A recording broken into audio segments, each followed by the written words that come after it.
Selon moi, il est primordial de se fixer des objectifs ambitieux pour réussir sa vie. Alors on va voir comment profiter de la nouveauté pour atteindre ces objectifs. J'ai une question, est-ce que tu serais prêt à te lever chaque jour à 4h du matin pendant une semaine ? Il ne se passe pas une seconde de la journée sans que je pense à mon rêve. Non, je n'exagère pas, j'y pense constamment, même la nuit, j'y pense avant de dormir, j'y pense dans mon sommeil le plus profond, j'y pense en me levant, et même en cours, j'y pense. J'appelle ça un rêve, mais pour moi c'est une réalité, c'est juste qu'il ne s'est pas encore réalisé. Tu ne devrais pas te lever aussitôt un dimanche, fais attention au burn-out. Pourquoi tu ne sors pas le samedi soir ? Autant de questions qu'on me rabâche constamment, mais auxquelles je ne prête même plus attention. Mais vous voulez vraiment que j'y réponde ? Parce que j'ai un objectif, un rêve, un but, appelez ça comme vous voulez, et je suis prêt à me battre pour l'atteindre. Et pour ça, je suis prêt à remonter le réveil de 2 heures pour réorganiser ma journée et faire de la place pour travailler encore plus dur que d'habitude sur mes objectifs. On pourrait se poser la question pourquoi s'acharner à travailler dur jour et nuit, toujours repousser ses limites et ne jamais se contenter de ce qu'on possède déjà. Quand on regarde l'étymologie du mot travail, qui fait référence entre autres à la souffrance, la question est légitime. Mais moi j'ai envie d'inverser les choses. Prenons la pyramide de Maslow qui regroupe les besoins de l'homme. Aux fondations de cette pyramide, on retrouve les besoins physiques liés à la survie, mais ça on va supposer qu'ils sont satisfaits.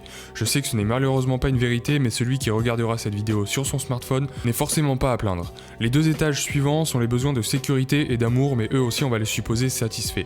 On va se focaliser sur les 2 derniers étages, le besoin d'estime et de satisfaction de soi. Si on est fier de montrer la cabane qu'on a construite avec 3 chaises et un drap à nos parents quand on est gamin, c'est bien parce que dès le plus jeune âge, on a tous un besoin d'estime. Chacun d'entre nous a besoin d'être reconnu, et c'est bien pour ça que les réseaux sociaux et leur putain de likes fonctionnent aussi bien. Et cette envie d'estime ne disparaît pas en grandissant, on a tous ressenti cette satisfaction puissante le soir avant de dormir après une journée extrêmement productive. Et c'est pour ça que selon moi, les objectifs ambitieux sont super importants pour apprécier sa vie au quotidien, et ce de manière durable.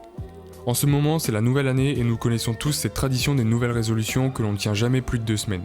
Ce que je vais expliquer est valable à tout moment de l'année car il suffit juste de faire face à une nouveauté. Beaucoup d'entre nous ont peur lorsqu'un changement survient, un nouveau travail, un voyage dans un pays inconnu, une rupture, mais malheureusement ces changements sont inévitables. On ne pourra jamais tous les éviter, alors autant les transformer en opportunités. Si tu me suis sur cette chaîne, c'est probablement par intérêt pour la programmation, l'entrepreneuriat ou un domaine proche.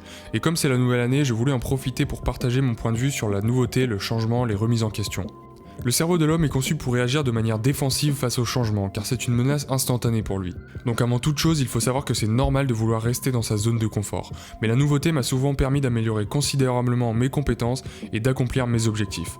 En fait, à chaque fois que survient un nouvel événement, on peut le voir de 2 manières. Soit en avoir peur et chercher à s'en protéger, soit chercher à s'en servir comme un pavé dans la mare qui nous remet sur le chemin de nos objectifs.